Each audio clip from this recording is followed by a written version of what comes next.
नमस्कार, मैं सरला रावत शाह। आप देख रहे हैं पब्लिक एक्सप्रेस न्यूज। स्वागत है आप सभी का। भाजपा आईटी सेल के हेड अमित मालवीय ने सोशल मीडिया ट्विटर पर एक ट्वीट किया था, जिसमें जानकारी दी थी कि किस तरह से सचिन पायलट के पिता यानी कि पूर्व कांग्रेसी नेता राजेश पायलट ने 5 मार्च 1966 को पायलट रहते हुए अपने ही देश के एक राज्य के ऊपर बमबारी की थी।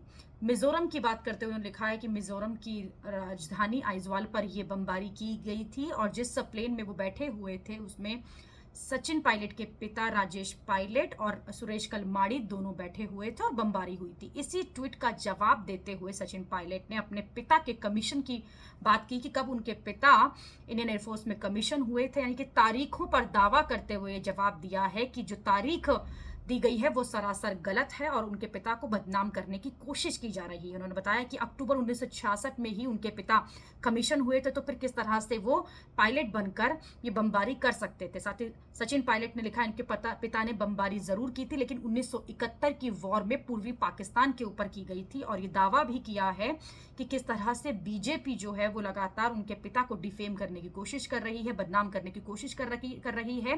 तारीखें और फैक्ट जो है वो बिल्कुल गलत है। सचिन पायलट ने यह दावा किया है कि उनके पिता अक्टूबर 1966 में आए थे और उन्होंने वो कमीशन का एक सर्टिफिकेट भी लगाया है। यानी कि अगर अमित मालवीय के उस ट्वीट को देखें तो साफ हो जाता है कि अमित मालवीय का ट्वीट गलत है, लेकिन अभी तक अमित मालवीय ने अपने उस ट्वीट को लेकर बात नहीं की है और सचिन पायलट के ट्वीट का जवाब नहीं दिया है। लेकिन दोनों ही नेताओं के ट्विटर पर इस वॉर से एक बात तो साफ होती है कि किस तरह से ट्विटर को इस्तेमाल किया जाता है एक दूसरे को डिफेम करने के लिए और अपनी साथ ही अपनी बातों को रखने के लिए तो किया जाता है, लेकिन राजनीति के लिए ज्यादा किया जाता है। सचिन पायलट ने अपने पिता का बचाव करते हुए जवाब दिया है, लेकिन अभी तक अमित मालवीय का जवाब इस ट्वीट पर नहीं आया है। अभी के लिए इतना ही। अगली खबर में आपसे फिर होगी मुलाकात। देश और दुनिया की खबरों के लिए आप देखते रहिए, आप जुड़े रहिए पब्लिक एक्सप्रेस न्यूज के साथ। धन्यवाद।